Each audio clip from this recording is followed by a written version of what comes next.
तो फ्रेंड नमस्कार, आप शुक्ला चैनल में स्वागत है। तो आज हम यहाँ पे कुछ जो जीके स्टेटस के इंपॉर्टेंट क्वेश्चन हो जाते हैं उनकी बात करेंगे। तो यहाँ पे देख पा रहे हैं कि जो पहला क्वेश्चन दिख रहा होगा, विज्ञान की विभिन्न शाखाएं होती हैं, उनके बारे में बात करेंगे। तो जीके स्टेटस के कुछ यहाँ पे जो क्वेश्चन है बहुत इंपॉर्टेंट है, जो सभी एग्जामों में क्वेश्चन आते रहते हैं। तो देखिए यहाँ पहला जो क्वेश्चन हमारा हो जाएगा, यहाँ पे लिखा है न्यूमिस्मैटिक जो होता है किसका अध्ययन कहलाता है। जो न्यूमिस्मैटिक किसका अध्ययन कहलाता है? सिक्कों का अध्ययन कहलाता है। फर्स्ट क्वेश्चन देखिए, सिक्कों का अध्ययन जो होता है वो न्यूमिस्मैटिक्स कहलाता है।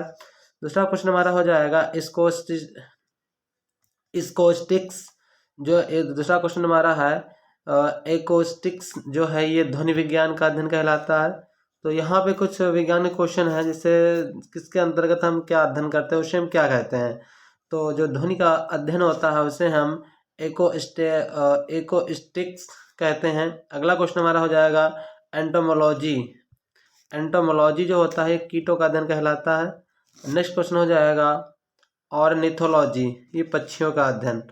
पक्षियों का अध्ययन जो होता है ऑर्निथोलॉजी कहलाता है। नेक्स्ट देखते हैं, अगला क्वेश्चन हमारा हो जाएगा पक्षियों का अध्ययन जो होता है ऑर्निथोलॉजी कहलाता है। नेक्स्ट देखिए, जो सेरीकल्चर जो होता है रेशम कीट पालन का अध्ययन कहलाता है।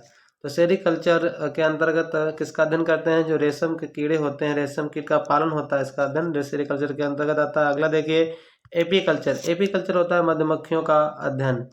तो मधुमक्खियों का अध्ययन जो होता है एपीकल्चर के अंतर्गत आता है। अगला देखिए पोमोलॉजी का मतलब होता है फलों का अध्ययन। इसके अंतर्गत पोमोलॉजी के अंतर्गत फलों का अध्ययन किया जाता है। अगला हो जाएगा पीसी कल्चर। तो पीसी कल्चर मतलब मत्स्य पालन होता है। तो पीसी कल्चर किसके अंतर्गत आता है? मत्स्य पालन। नेक्स्ट देखते हैं, अगला हमारा क्वेश्चन हो जाएगा माइकोलॉजी। माइकोलॉजी का मतलब होता है कवकों का अध्ययन। इसकी ट्रिक होते है जिससे कहा जाए कि माइक में हम क्या करते हैं, कवि लोग होते हैं जो कविता सुनाते हैं, तो इसकी ट्रिक हो जाएगी माइकोलॉजी। तो माइकोलॉजी के अंतर्गत हम किसका अध्ययन करते हैं? कवकों का अध्ययन करते हैं। फिर होता है फाइकोलॉजी। फाइकोलॉजी के अंतर्गत हम शैवालों का अध्ययन करते हैं। तो फाइकोलॉजी मतलब होता है फाइल में क्या होते हैं, हमारे सवाल होते हैं, तो शैवालों का अध्ययन इसकी ट्रिक है। अगला हो जाएगा एंथोलॉजी। एंथोलॉजी होता है पुष्पों का अध्ययन, इसकी भी ट्रिक है। जैसे एंथर होता है, एंथर कहाँ होता है? पुष्प में ही तो होता है। तो एंथोलॉजी जो होता है ये पुष्पों का अध्ययन कहलाता है। नेक्स्ट देखिए पोमोलॉजी के अंतर्गत हम फलों का अध्ययन करते हैं। पोमोलॉजी के अंतर्गत फलों का अध्ययन करते हैं। नेक्स्ट देखते हैं, अगला क्वेश्चन हो जाएगा इक्थियोलॉजी के अंतर्गत मछलियों का अध्ययन किया जाता है। वहाँ पे मत्स्य मतलब था, यहाँ पे इक्थियोलॉजी के अंदर मछलियों का अध्ययन किया जाता है। अब आता है एंड्रोलॉजी के अंतर्गत वृक्षों व झाड़ियों का अध्ययन किया जाता है। जबकि ऑफियोलॉजी के अंतर्गत सर्पों का अध्ययन किया जाता है। जबकि सारोलॉजी छिपकलियों का अध्ययन किया जाता है सारोलॉजी के अंतर्गत।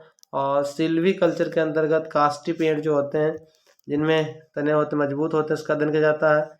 तो फ्रेंड्स ये हमारे जो कुछ अध्ययन से क्वेश्चन थे कंप्लीट हो गए। अब नेक्स्ट क्वेश्चन देखते हैं, कुछ सामान्य पदार्थों के पीएच मान। तो यहाँ पे कुछ पदार्थ दिए गए हैं जो पीएच मान है, ये क्वेश्चन आते रहते साइंस के में, तो बहुत इंपॉर्टेंट हो जाता है। देखिए शुद्ध जल का जो पीएच मान होता है 7 होता है, क्योंकि ये उदासीन होता है। और जो 1 से लेके जो 6 तक होते हैं वो सारे हमारे अम्ल कहलाते हैं। और जो ये 7 से लेके 14 तक जो होते हैं 8 से, क्योंकि 7 हमारा उदासीन होता है, तो ये हमारा क्या होता है? शुद्ध जल का, इसका रंगहीन गंधहीन स्वादहीन होते हैं। और ये 8 से लेकर 14 तक जो होते हैं ये सब कैसे होते हैं? क्षारीय होते हैं। इनका स्वाद कैसा होता है? कषेला होता है। और जो अम्ल होते हैं वो खट्टे होते हैं। नेक्स्ट देखते हैं, अगला क्वेश्चन सिरका का जो पीएच वैल्यू होती है, सिरका का जो पीएच मान होता है वो 2.4 से लेके 3.4 होता है।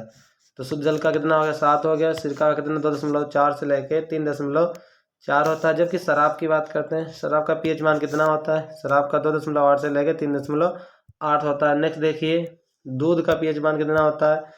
दूध की जब बात करते हैं, दूध का पीएच मान 6.4 से लेके 6.6 तक होता है।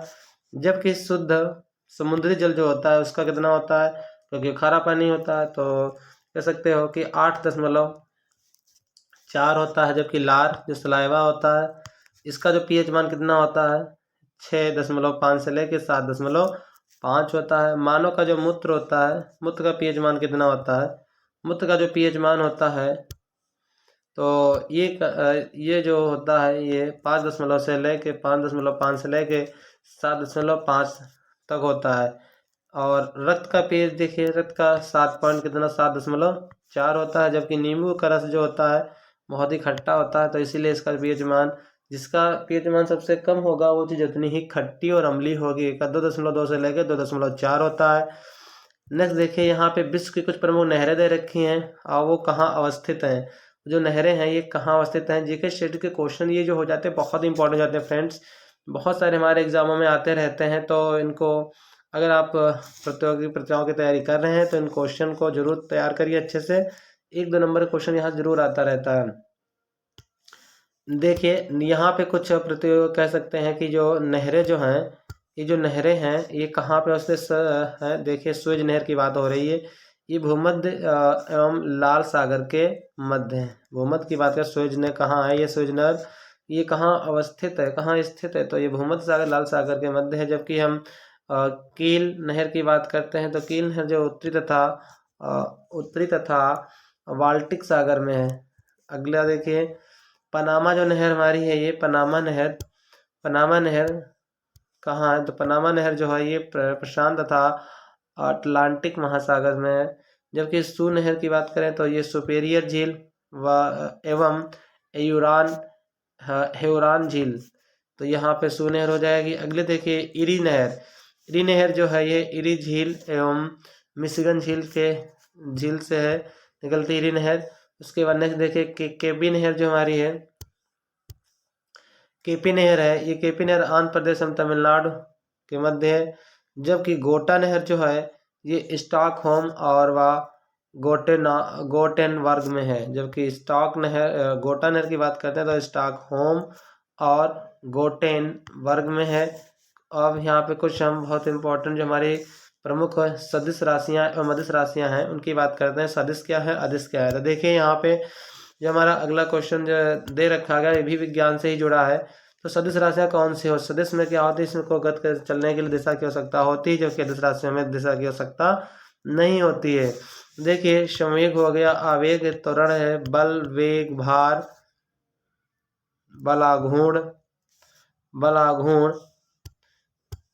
आघूर्ण ये सब जो ये बल आघूर्ण ये हमारी सदिश राशियाँ। अदिश राशि देखिए कौन, चाल है, द्रव्यमान है, भार है, ऊर्जा है, आवेग, घनत्व, विद्युत धारा, ये अदिश राशियाँ हैं। नेक्स्ट क्वेश्चन की बात करते हैं। देखिए यहाँ पे आचार्य एवं उनके कुछ सिद्धांत दे रखे गए हैं।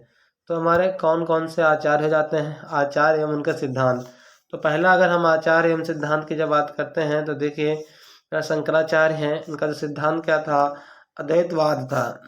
जो शंकराचार्य जी हैं आचार्य, उनका जो सिद्धांत था वो अद्वैतवाद था। अगले देखिए रामानुजाचार्य हैं, रामानुजाचार्य जी का जो सिद्धांत था वो विशिष्ट द्वैत था। जबकि निम्बकाचार्य का द्वैतवाद, जबकि माधवाचार्य की जब बात करते हैं वह द्वैतवाद सिद्धांत था। जबकि वल्लभाचार्य की बात करें, वल्लभाचार्य का सिद्धांत क्या था, वल्लभाचार्य का सिद्धांत शुद्धाद्वैत था। वल्लभाचार्य का सिद्धांत जो था वो शुद्धाद्वैत था।